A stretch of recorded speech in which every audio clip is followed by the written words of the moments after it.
Hey guys, this is Axel Soul from Tuesday Heroes bringing you an updated deck profile. I'm gonna try to pronunciate right in this video for once. As you guys can see from the title down below, it's an updated version of my insectors. This, of course, is not the Inzektor digital bug, Speedroid variation, or the Inzektor Burning Abyss variation, or any of the other variations. It's an insector deck with some side cards in it. That's what it is. That's what Inzektor is supposed to be. Anyways, I'll get you down to the deck profile. I'll get you started on the deck profile. Man, I'm trying to pronunciate right and I can't even do it. Anyways, you run 17 monsters. 1 Hornet because it's Hornet, 1 Dragonfly. Best cards in the deck by far, the ones you really want to get your combos off of. 3 Centipede. One of the other best cards in the deck because it's your searcher and it's a nice hitter for 16 and you can bump it up with all the other cards. Next you run triples, Ladybug, basically to make the deck more consistent because I did do the Ladybug insect imitation thing for insectors. So yeah. Also rank 5 plays. Hopper, 2 Hopper because it's Hopper, it's still another insector monster. You can still go off of it a certain way and it does work with insect imitation and stuff. And it's another name for insector. And when it comes down and dirty, you can equip this to a monster and buff up the monster and attack directly for a lot. 2 Gigamantis because it does make your monsters 24 attack originally, or it does make the original attack 24,000 or 2,400. My bad. And it's a nice card to have in deck, and it does help your toolboxes when the monster goes. If the monster goes, or if this gets destroyed while it's in quick spell, you special summon something from your graveyard. So it's really cool. 1 Beatron to go off your plays because, as a really cool effect, you send 1 faceless player trapper you control and special summon level 4 or lower insect monster from your graveyard, special summon on target face of defense. So this can combo off with the Ladybug and Insect Imitation when it can. It can combo off anything else. You can blow up stuff from there. It's a really good card to have. 1 is fine. Other numbers than that get really cloggy. I've play tested and 1 is fine. 2 Armageddon Knight. I swapped it up for 2 Armageddon Knight because of the next card you play. This is basically to dump anything in your graveyard, and it's another dark. So this deck basically consists of 17 dark monsters. 2 Summoner Monk, basically to get off the Armageddon Knights and to get off any rank 4 plays. So it's really good in that aspect, more so deck thinning, and like I said, it's rank 4 plays, and it's a nice monster to have, and it adds to the dark monster aspect of the deck. Yes, this deck does die to, what is it, Dark Imprisoning Mirror? Can't even remember the name of it. Let me see.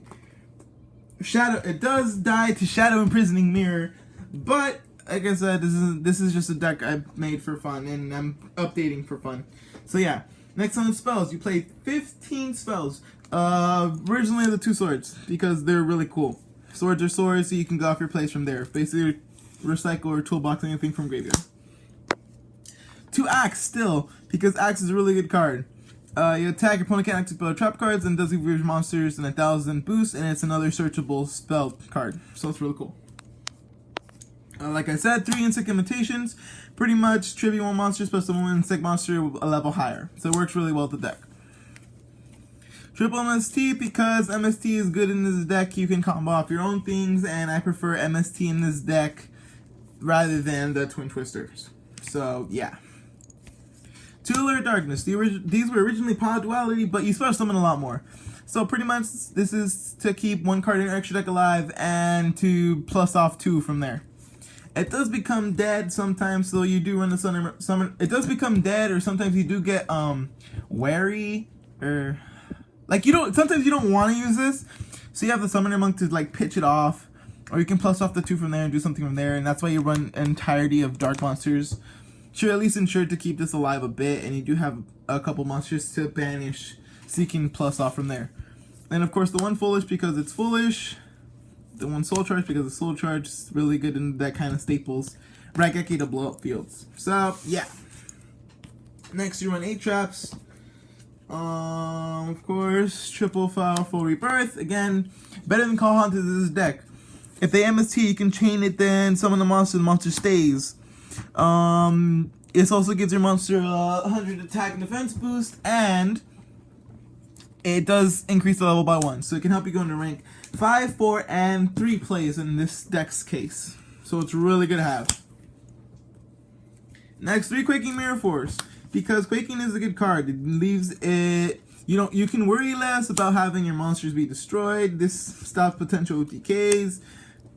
And it does flip their monsters over, so if you have Hornet in graveyard, you can bring out a monster, you can go off from there with the Hornet, and it basically gives you targets for Hornet once it leaves field. Bottomless because it's staple, and Solemn because it's a staple. So yeah. That's the deck. It's 40 cards, like I said, 17 monsters, 15 spells, and 8 traps. On to the extra deck. Leviar because it's Leviar and you do banish with Lure of Darkness, so it's really good to have. Zen Mace because sometimes you can't make a field, or sometimes you can't really do anything to stop it, so it does stall out and stops your monster. It stops OTK, and it's a nice card to have to stall. God. Nightmare Shark because you can attack directly. Fortune Tune is probably get swapped out for an Acid Golem or another Zen Mace, or any other generic rank 3 I can find, but it's just what I have at the moment, so Fortune Tune.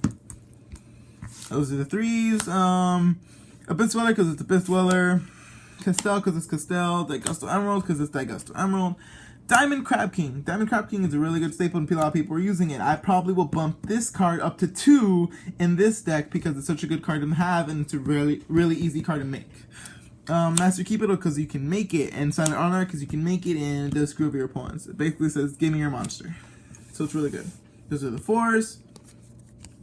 5s, Artifact Durandal, basically a stop a Raigeki or something, or basically, you can stop something and go off from there, and it does give you a free reshuffle. It's basically, alright, Special Summon Defense effect, alright, let's shuffle my hand and see if I get anything good. It's pretty much luck based, but I have it in there just because I can have it in there. Inzektor Exostag, pretty much, to take an opponent's monster, you equip it to it, then it's, then you can equip like the equip spells to make it a stronger monster, and you still have your opponent's monster, so it does limit them on that aspect. So it's really cool. This works well with the combo I do. It's not a like very big combo, but it's a little combo. Tyrus because it's Tyrus. It's like 26 hitter on the field, and it's basically unaffected by stuff. I'm sorry, I was gonna sneeze. Pretty much it's just there for because it's Tyrus. Vocosaurus because it's Vocosaurus, and it's alright. And then because you play 5s, you go into the Gaia Dragon. Though it does not have an actual like good effect, it's like nice. This works well with this. So basically, you summon this, take a monster, and you overlay this over it. So yeah. So it's really cool. That's the extra deck, 15 cards. Then like first side, it's not an actual side. Like it's not a competitive side. It's like more a side you would take to locals, if your locals aren't as good as you think. So it's 1 Mathematician because you still do side it. It's really nice to have, but you do play the double Armageddon Knight. Dad because it's Dad. 2 Effect Failures because they're Effect Failures. The other sword because sometimes you do want to play 3 swords. 2 Toolbox off stuff. The 2 Twin Twisters because sometimes you do hate. Back row, and like I said, Shadow Imprisoner does kill this deck. 2 Pot of Dualities because sometimes you want to play Pot over the Lure of Darkness based on how Lure of Darkness is doing. I still play 2 Phoenix Chain, and then after that I have Vanity's Emptiness. And I do have slots open in the side deck. Whoops, well the camera fell. Well, yeah, I do have the sides just in case I want to be open to anything, but yeah. Anyways, guys, that's the deck profile. That's me, Axel Soul, signing off. And yeah, if you guys like the deck profile, leave a like and subscribe. If you like the content we're providing, leave a like and subscribe. I recently just graduated, so you'll probably be seeing more of me and other people, and then of course it is summer break, so you'll most likely be seeing some stuff from there. You will be seeing updates of my other decks too, and yeah, that's pretty much it. Hope you guys have a good day. See you guys later.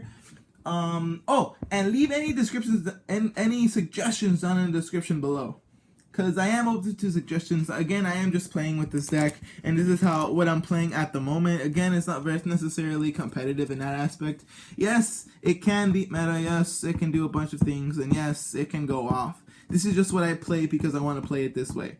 So yeah, guys. Anyways, this is Axel Soul signing out. See you guys later. Bye!